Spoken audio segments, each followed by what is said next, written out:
Los ciudadanos contamos con un medio de defensa contra actos o resoluciones de las autoridades administrativas que vulneren nuestros derechos. ¿Cómo se promueve este recurso? Hoy un asesor jurídico federal nos lo explicará. Mi nombre es Emanuel Saldaña. Quédese con nosotros. Ya inicia Te Defendemos.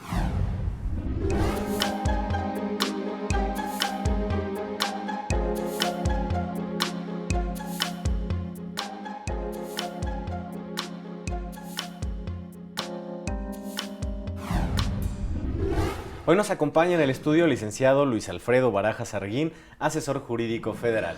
Bienvenido. Muchas gracias por la invitación, estamos a sus órdenes. Gracias a usted por estar aquí, licenciado, y vamos a empezar esta conversación preguntándole qué son y en qué consisten los recursos administrativos. Bueno, hasta hace algunos años, estamos hablando de más o menos 1994, existían dispersos en todas las leyes una serie de recursos administrativos, ¿verdad? Estos recursos obviamente tienen como finalidad el control de la legalidad de los actos de la autoridad, o en su caso de las resoluciones, o incluso de sus silencios, ¿no?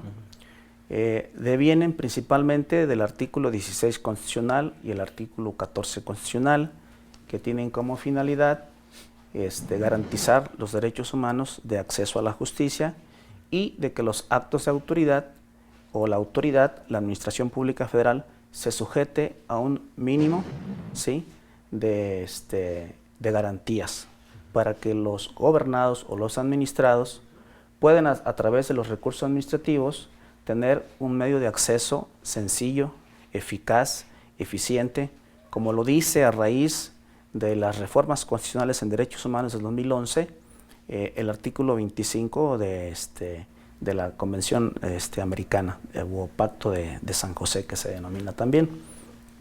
De tal suerte que en esa fecha, al existir dispersos por todas las leyes diversos medios de defensa, como el recursos de inconformidad, reconsideración, de revisión, de revocación, etc., se pensó en la creación de un solo recurso, que es el recurso administrativo de revisión, que tiene como finalidad principal, insisto, el control de la legalidad de los actos de autoridad.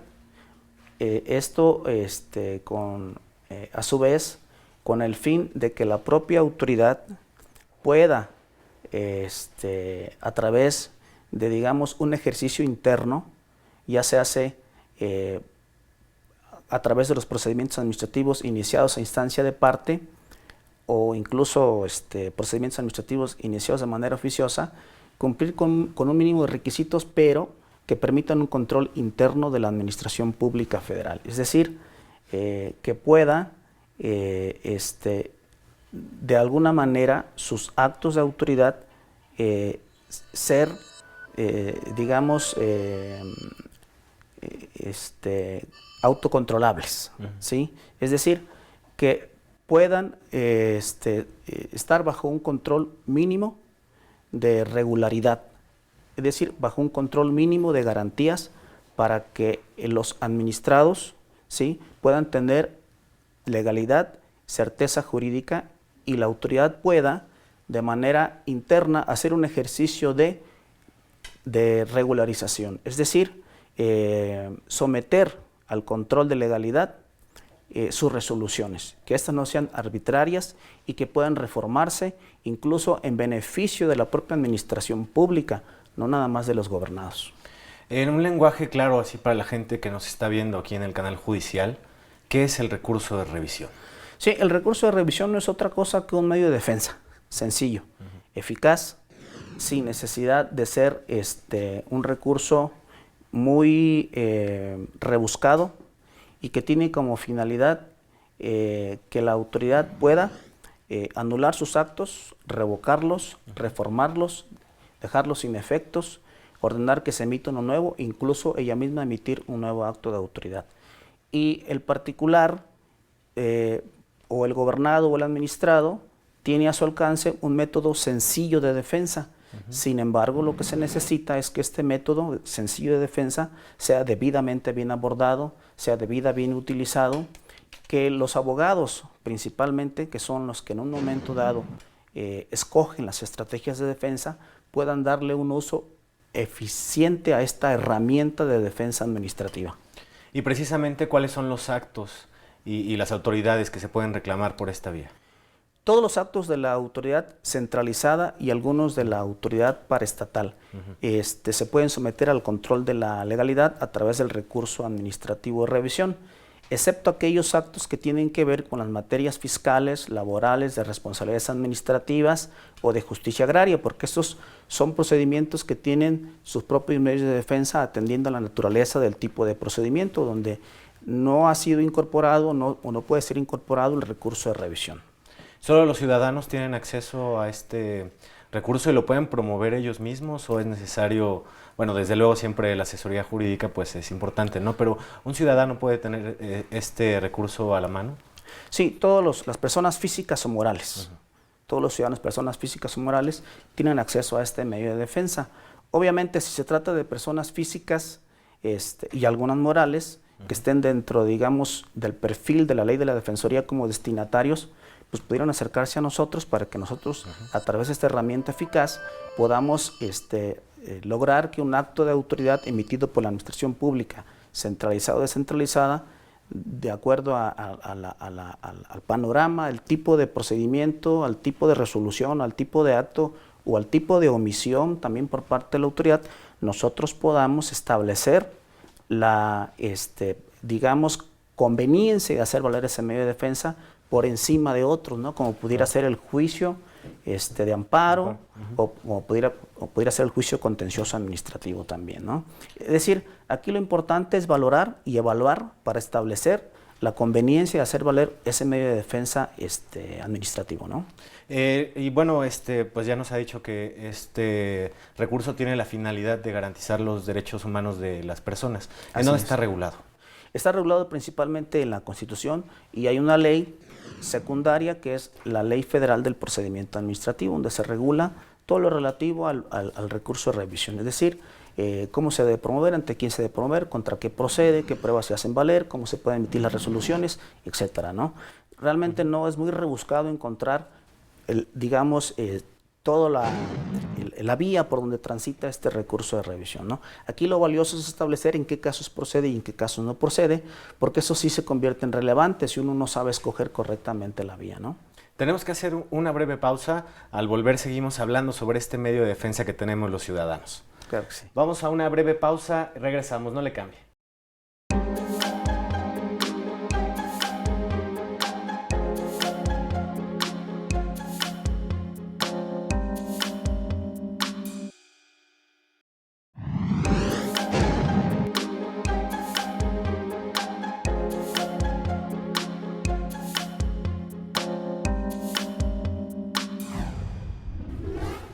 Gracias por seguir con nosotros. Estamos conversando con el licenciado Luis Alfredo Barajas Arguín, asesor jurídico federal, acerca del recurso de revisión.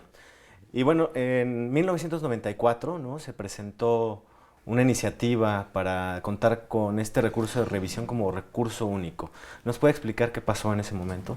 Sí, justamente se necesitaba una regularidad normativa para tener un solo medio de defensa.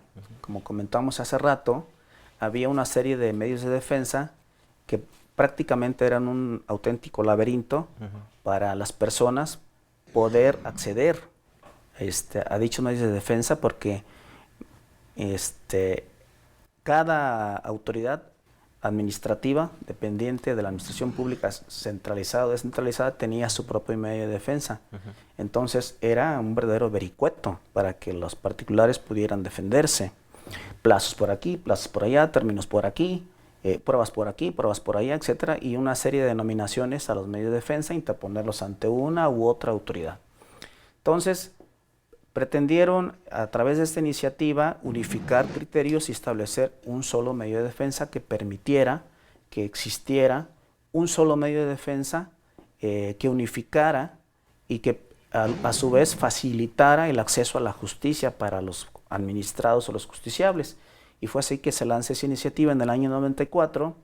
En el mes de agosto del 94 se publica en el Diario Oficial de la Federación y entra en vigor hasta junio de 1995 el recurso de revisión, con las características que ya comentamos hace ratito y que de alguna manera permitieron unificar la mayoría de los recursos o de los medios de defensa existentes hasta antes de 1994.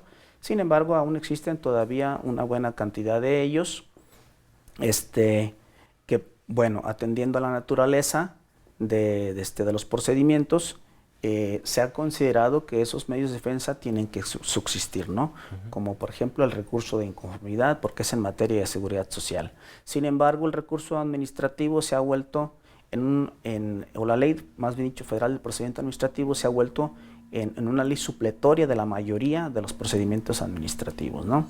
Y estableciendo el recurso de revocación como un único medio de defensa prácticamente para lo que es la administración centralizada, ¿no? ¿Nos puede dar un ejemplo de algún caso en el que se haya promovido un recurso de revisión? Bueno, sí hay muchos, por ejemplo, en materia del consumidor, donde lo clásico es que la Procuraduría Federal del Consumidor aplique multas por el incumplimiento a normas de tipo mercantil que regulan los derechos del consumidor, como por ejemplo cuando no se respeta alguna oferta que de pronto que sucede mucho en los centros comerciales o incluso en las tiendas que son de cadenas, que vas y te aparece un precio y de pronto llegas a la caja y te cobran otro, ¿no? Entonces, en ese caso, el consumidor presenta su denuncia y la Profeco está obligada a realizar una revisión.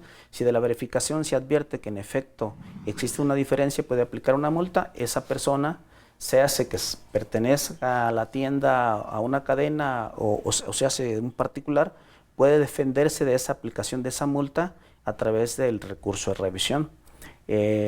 También sucede prácticamente en cualquier resolución o en cualquier acto que emita cualquier dependencia del gobierno federal centralizada que pertenezca principalmente al Poder Ejecutivo, ¿no? Ahora, para la gente que nos está viendo, ¿le podría explicar cómo se promueve este recurso? ¿Nos podría explicar cuáles son los primeros pasos que tiene que seguir la gente que quiera promover un recurso de este tipo? Sí, de entrada el recurso se promueve por escrito.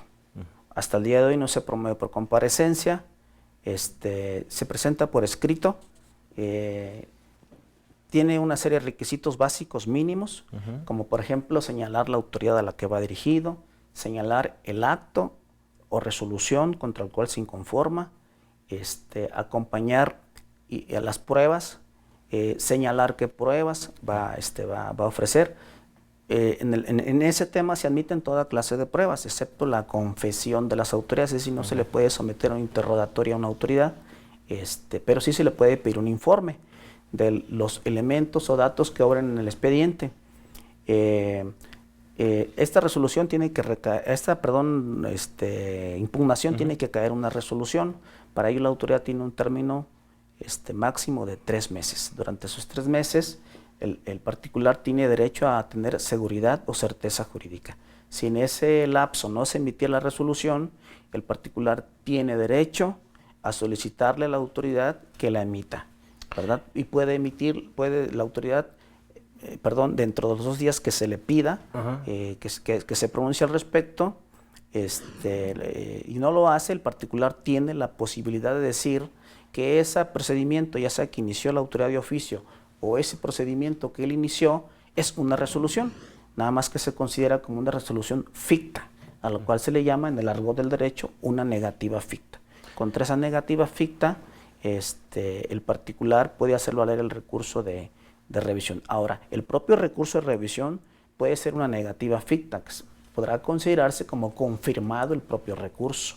Y contra ese recurso tiene derecho de hacer valer el juicio contencioso administrativo. Básicamente esa es la ruta que tiene que seguir dentro de un recurso de revisión. Es decir, el propio recurso de revisión puede ser ficto.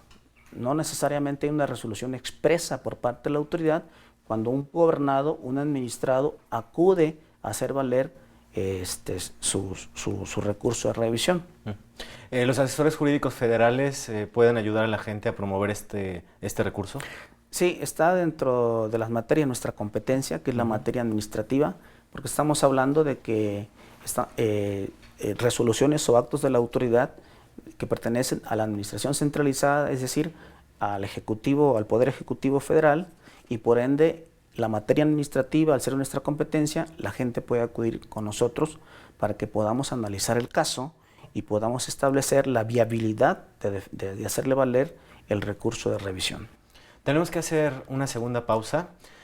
Antes los invitamos a ver la sección Te Escuchamos. Le preguntamos a la gente qué opina que los ciudadanos contemos con una vía legal para protegernos de los actos de las autoridades cuando vulneran nuestros derechos. Vamos a verla, regresamos.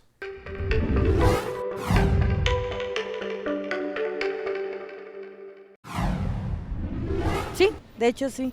Yo acabo de ganar, de hecho, una demanda jurídica en una de las instituciones a nivel nacional. La acabo de ganar, acaban de liquidarme por 10 años de antigüedad dentro de lo que es el gobierno. Si tengo 4 o 5 días de haber cobrado mi liquidación, eso me ha ayudado porque salgo limpia, salgo con la frente en alto. Sí debe de haber una revisión, siempre y cuando esta revisión tenga algún tiempo establecido, porque luego las revisiones se van a años y finalmente termina a veces en estos casos falleciendo la persona y nunca se resolvió nada.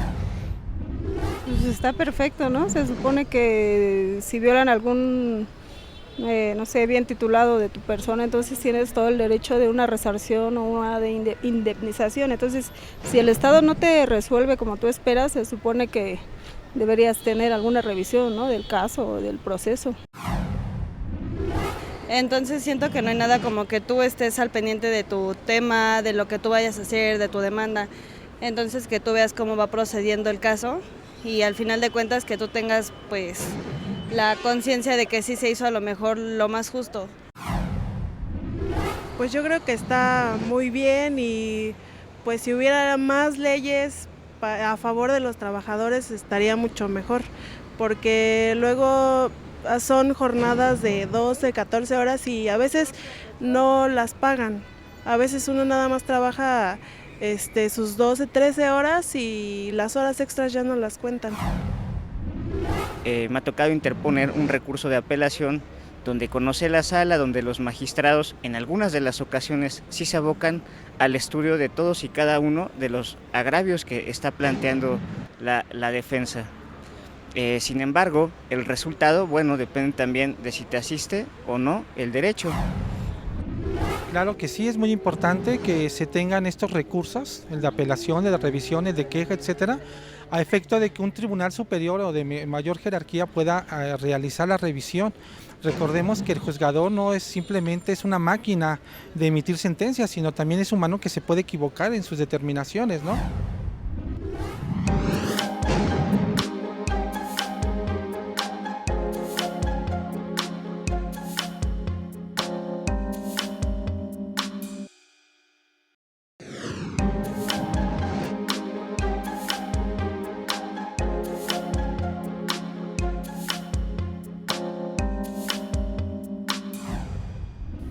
Ya estamos de regreso, ya tenemos listas las llamadas del auditorio en la sección Te Respondemos.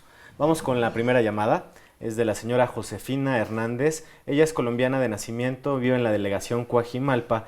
Ella menciona que tramitó la naturalización para adquirir la nacionalidad como mexicana y se la negaron. Ella pregunta si puede hacer valer el recurso de revisión. Sí, sí puede hacer valer el recurso de revisión.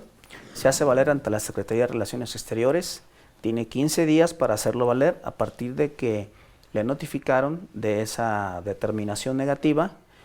Habría que analizar el caso concreto porque ella como ciudadana del continente americano, y ser ciudadana latinoamericana, en este caso colombiana, tiene derecho a tramitar la naturalización como mexicana si así lo deseara, siempre y cuando estuviera o tuviera una estancia regular en el país de 2 años mínimo antes de tramitar la naturalización como mexicana.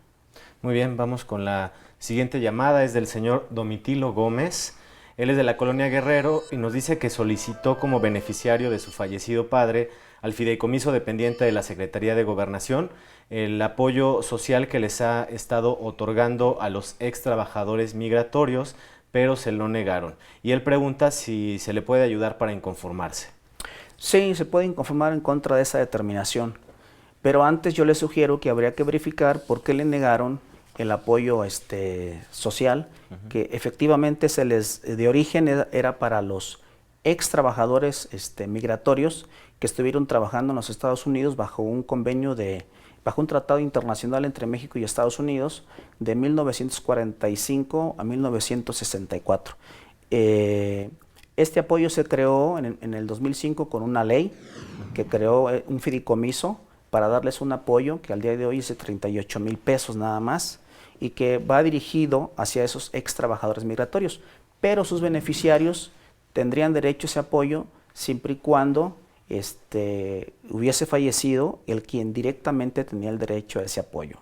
Y en orden de prelación podría ser la esposa y los hijos. Ahora, en el caso de los hijos, si son más de uno, se requerirían dos situaciones: uno, promover un juicio sucesorio y que se le denominara albacea a esta persona, o bien que hubiese un acuerdo entre todos los hijos y que en una carta poder se pusieran de acuerdo quién va a cobrar el apoyo, y dicha carta poder tendría que ratificarse ante notario público, básicamente. Muy bien, pues ahí está la respuesta para el señor Domitilo.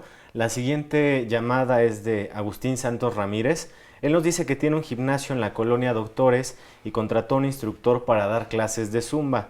Y la cuestión es que fue citado a indautor porque una persona nos dice que una persona lo fue a visitar hace unos días y presentó una denuncia porque le exigía un pago por la música que se utiliza para dar las clases. Él quiere saber qué pasa en este caso. Bueno, lo más probable es que se trate de un procedimiento ante indautor, que se le llama procedimiento de avenencia, que no es otra cosa que una conciliación entre la persona que hace un uso público en este caso de la música, ¿verdad?, para dar clases de zumba, y las personas que son, digamos, autores de esta obra musical a través de sus representantes legales, que pudiera ser una sociedad de gestión colectiva, así se le llama. Sin embargo, no está obligado a llegar a un acuerdo con ellos, porque antes que nada es importante que verificara cuál es el catálogo musical que estas personas manejan y que en efecto representaran al autor de esa obra. Ahora bien, eso es muy común y a eso se le llama lucro indirecto, es decir, cuando alguien no es que esté utilizando la obra musical de forma directa para su beneficio. Es el caso de los bares, hoteles, gimnasios, etcétera, que utilizan, por ejemplo, la música como un atractivo más, ¿verdad? Alguna gente argumenta que pues ellos tienen, por ejemplo, algún servicio de telefonía que proporciona música adicional. Claro. Ellos, en efecto, tienen un convenio con los representantes de los autores de la obra, pero para uso privado, no para utilizarlo públicamente. Cuando se usa públicamente se le denomina, insisto, lucro indirecto. Muy bien. Ameritaría un tema para hablar de eso. Pues ahí está la respuesta y el señor se puede acercar a la asesoría jurídica para tramitarlo. Sí, se puede acercar con nosotros para que nosotros lo podamos asesorar en ese procedimiento que, insisto, seguramente es el de avenencia, ¿no? Muy bien, nos da tiempo de una llamada más de la señora María Pedraza de la delegación Miguel Hidalgo. Ella dice que tiene un establecimiento de venta de agua de garrafón rellenado y cuenta con todos los permisos en regla, pero dice que la Profeco la multó porque supuestamente las etiquetas de los garrafones no tenían fecha de caducidad. ¿Qué le puede recomendar a la señora?